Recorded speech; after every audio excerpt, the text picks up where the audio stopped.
কষ্টের সবচেয়ে বড় ঔষধ হলো ধৈর্য। ধৈর্য ধরতে পারলে কষ্ট আর তোমার দিকে ঘেঁষবে না। কিছু পেতে হলে কিছু হারাতে হয়, তার জন্য নতুন করে শুরু করতে হয়। কষ্ট হচ্ছে দুটি বাগানের মাঝখানের বড় প্রাচীরের মতো। প্রাচীরের দুই দিকে সুখের বাগান থাকে, তাই সুখের বাগান দেখতে হলে দুঃখের প্রাচীর পার করতে হয়। আমাদের সবচেয়ে সুন্দর এবং সবচেয়ে কষ্টের মুহূর্তগুলো আসে আমাদের চেনা মানুষগুলোর থেকে, কারণ অচেনা কেউ দুঃখ দেয় না, আমরাও অচেনার জন্য দুঃখ পাই না।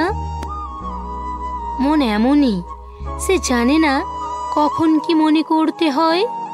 আনন্দের সময় কষ্টের কথা স্মরণ করার মতো বড় দুঃখ আর কিছুই হতে পারে না। প্রত্যেকটা মানুষের জীবনে আশা আছে, ভালোবাসা আছে, কষ্ট আছে এবং অবশ্যই বিপদ আছে। তাই সব কিছুর ভারসাম্য রক্ষা করে চলতে হয়, না হলে জীবনের ভারসাম্য থাকে না। প্রতিটা মানুষের এমন কিছু কষ্ট থাকে যা তাকে মাঝে মাঝে ব্যথা দিয়ে যায়, অথচ চাইলেও সে তার থেকে মুক্তি পেতে পারে না। ভালোবাসাতে হাসতে হবে, আসতে হবে দু কদম কাছে, কারণ হৃদয় যে হৃদয়কেই ভালোবাসে।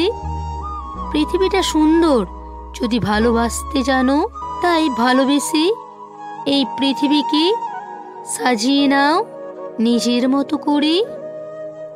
মানুষ মানুষের দ্বারা প্রতারিত হয় না, মানুষ তো প্রতারিত হয় অন্যের কাছ থেকে। সে যা আশা করে তা না পাওয়ার কারণে। তুমি নিজের হাসির মালিক হও, দেখবে যেদিন তুমি নিজের হাসির মালিক হয়ে গেছো, সেই দিনের পর থেকে কেউ আর তোমাকে কাঁদাতে পারবে না।